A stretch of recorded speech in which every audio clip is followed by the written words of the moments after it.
We are 6 days away from Survivor Series, 6 days away from The Undertaker's final farewell, his last hurrah before he ultimately goes into full retirement. And hopefully, this won't be like to set up a match at WrestleMania because he doesn't need one. And that is why, well, I'm making this video. Well, this whole week because even though I got a lot of stuff going on with school and everything, I thought that it would only be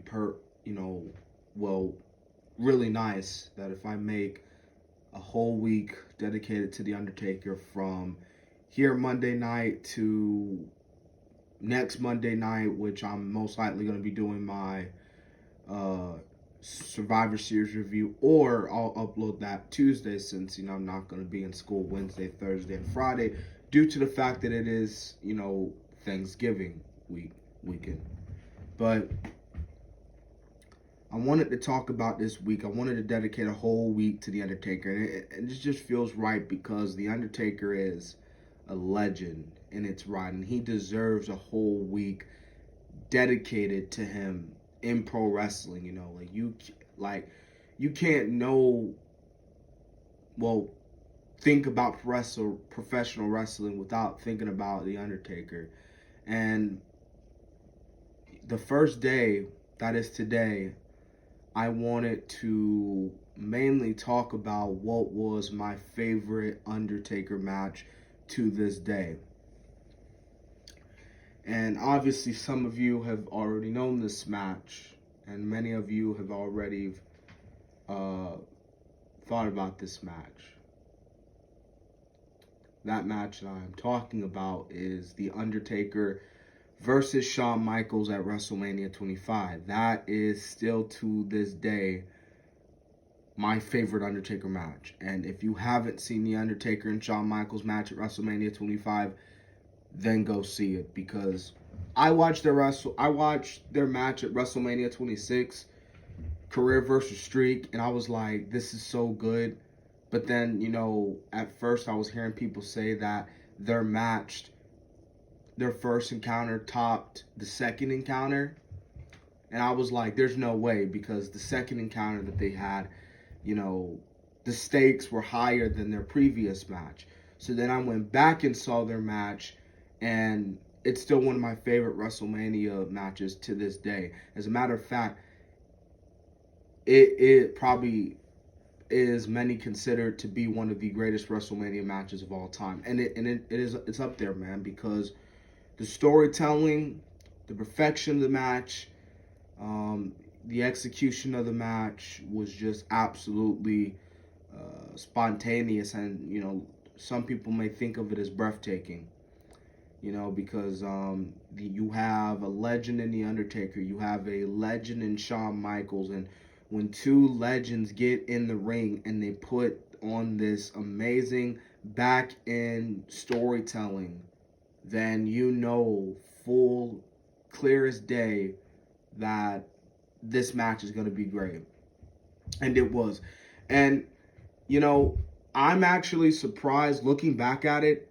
That match at WrestleMania 25 was the true main event of 25. Now, I know that, the WWE title main evented Orton versus Triple H, and they had their own rivalry with Orton versus the McMahons. But in my personal opinion, if I had future vision, I was able to go in time and see the match happen, see the match take place, I actually would have made Triple H versus Randy Orton the semi-main event and probably put Michaels and Undertaker in the main event at 25, even knowing that clear as day that they were going to face the second time next year at Mania 26 and put on just a better match at WrestleMania 26.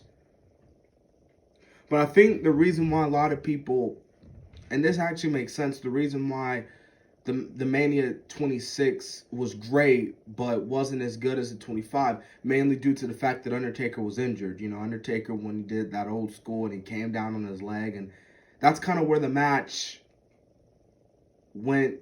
I mean, it was still great, but for some people, it could have been even greater if the Undertaker didn't get injured. But anyways, Mania 25, just perfect match, and really great match, and yeah, just absolutely amazing. There's nothing else I could say. It's weird because this past June with when you had Edge and Orton with the greatest wrestling match ever, and I thought to myself, like, dude, if they're gonna have the quote unquote greatest wrestling match ever, which was a great match by the way, it wasn't the greatest wrestling match ever, but it was a great match. But it had to top the Undertaker and Shawn Michaels. And this is gonna shock a lot of people. In my personal opinion, I think Undertaker and Michaels was a better match than Kazuchika Okada versus Omega back at the Tokyo Dome, back at Wrestle Kingdom 11. Now, I know some people going to say, well, Meltzer gave it 6 stars. Meltzer called it the greatest wrestling bout in history. You can't take anything away from that. But it's like, dude, Dave Meltzer is a wrestling, news observer. He gives out his opinions, just like I here on YouTube am giving out my opinions. And if I think that Michaels and Undertaker had a better match than Kazuchika Okada versus Omega at Wrestle Kingdom 11, then I think that it was just good. That's just my opinion. Now, I'm not saying Omega versus Kazuchika Okada was a bad match, not taking anything away from them, but if I had to pick between the two, I'd say Michaels versus Undertaker. But this match was a great match, dude. I loved it from start to finish. One of the craziest spots, and I actually thought Undertaker was like legitimate injured, is when he did the big dive outside the ring, but Michaels moved out the way and then caught the cameraman, and Undertaker looked dazed there for a minute. But one of the craziest moments of the match was in Michaels kicked out the tombstone, and the reason why it's still shocking that he kicked out to the tombstone to this day is because when you go back, like during that time period, not that many people kicked out of the Undertaker's finisher, the tombstone. Like, not everybody really kicked out of that finisher. It was a big finisher back in the day that the Undertaker could hit you with one time and then you'd be done for, and that's it. Nowadays, Undertaker hit a tombstone on someone like Cesaro, he gonna kick out, or hit a tombstone on someone like CM Punk, which he did at Mania 29, he's gonna kick out. So Undertaker, that's just how crazy the tombstone, and that's just how finishers was effective back in the day, because it could only take you about maybe 1-2 finishers to in the match, because the finisher is supposed to end the match. Nowadays when you watch a match in NXT, it has to take Adam Cole 50 Canadian destroyers or Panama Sunrise or last shots to defeat Gargano for the title. But that's besides the point. The point I'm trying to make is that how effective that the Undertaker tombstone was. So, yeah, man. So the Undertaker and Shawn Michaels, greatest wrestling match. Well, not greatest wrestling match, but just a great wrestling match bout at WrestleMania 25. Match of the night.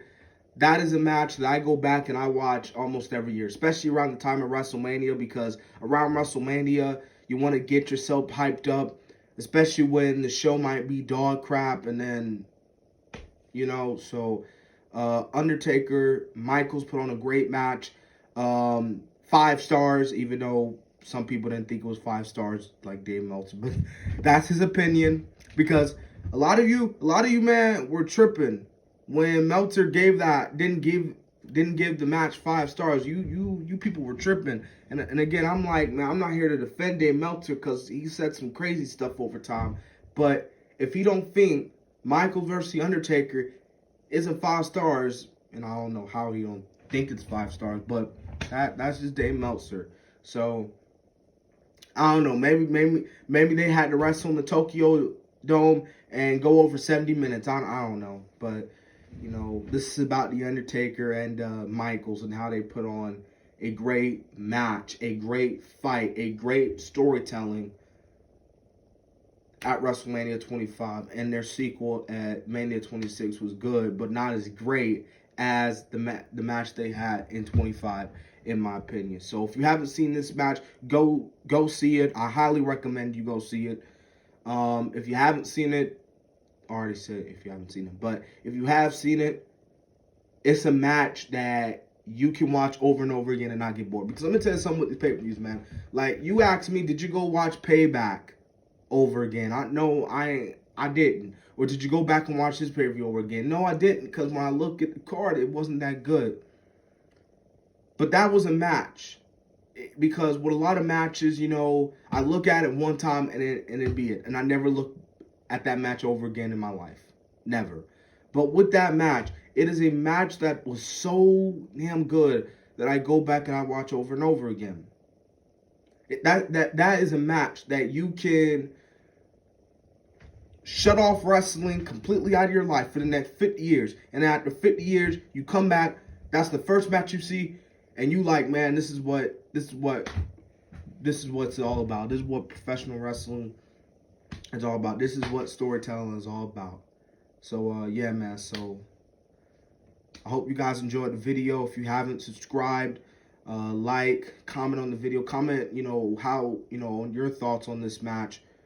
And if you haven't seen my Zelina Vega, my thoughts on the Zelina Vega situation, and my thoughts on if wrestlers should go in the union, go check that out. I feel like I put in a lot of effort in that video.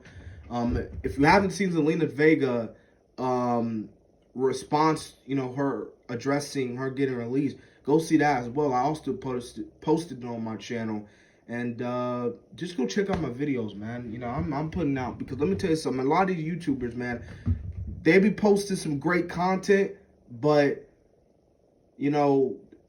not on a regular basis, and usually I usually post it day to day, but normally I've just been posting on the weekends because I got school and everything. But despite that, I'll probably posting every day. So I'm giving you guys video almost every week, if not, every weekend, not every 2 weeks, or, I go on a 3-year hiatus and I come back to YouTube or something like that. So subscribe to the channel, man, because I've been posting out daily, man, and I've just been showing out, man. So let's increase, man. Let's get it, man. So join the DC Wrestling hype train, even though there is no hype train. So anyways, I don't want to keep on this video for too long, so I'll see y'all later. Y'all have a good day, and I'll see y'all tomorrow. So yeah.